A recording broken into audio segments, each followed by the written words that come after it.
څوک په کویلګان کې د خپل جسم جواري کوي تر دومره مشقت ولې موږ نشو ښه دی وجه درته وښیم زنده‌باد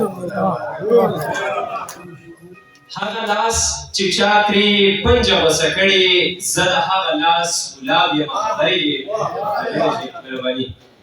د ډیسټریکټ یوث افیر په مرسته د شانګلې په الپورۍ ډیګري کالج کې د حافظ الپورۍ صاحب مشاعره ترسره شوه چې پکې د شانګلې د مختلفو سیمو د ځوانانو مقابله وکړې شوه چې پکې 14 شاعرانو برخه واغسته. په دغه مشاعره کې ډیپټي کمشنر شانګله اډیشنل ډیپټي کمشنر شانګله هم موجود وو. د مشاعرې مشر مېلمه پروفیسر ډاکټر عباسین یوسفزی او د کمیټې مشران حنیف قیس عطاء الرحمن عطا او فضل سبحان افغاني وو. د راجوړې کړې شوې مشاعرې په اړه مشر مېلمه پروفیسر ډاکټر عباسین یوسفزی وویل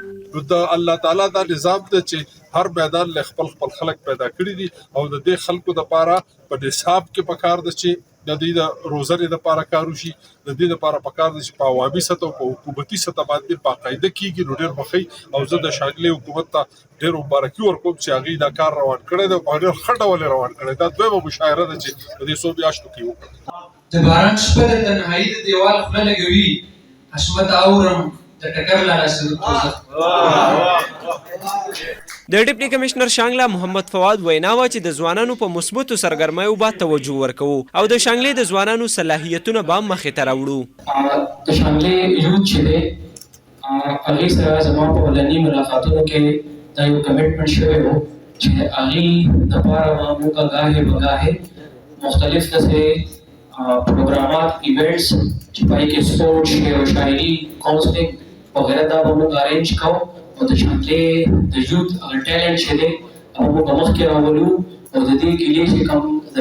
انتظامیې نه یا د حکومت نه دي هغه به ختمو او چې لالونه ملغلرې راسره د سمندر وي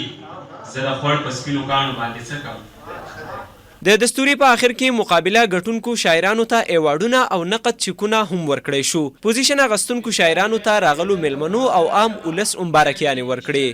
د سنو پښتونخوا دپاره عرفان حسین علي ضلع شانګله. جلوې د حسن بل کړه غرور پکې پیدا کړه جذبې مې مړ سپنې دي سرور پکې پیدا کړه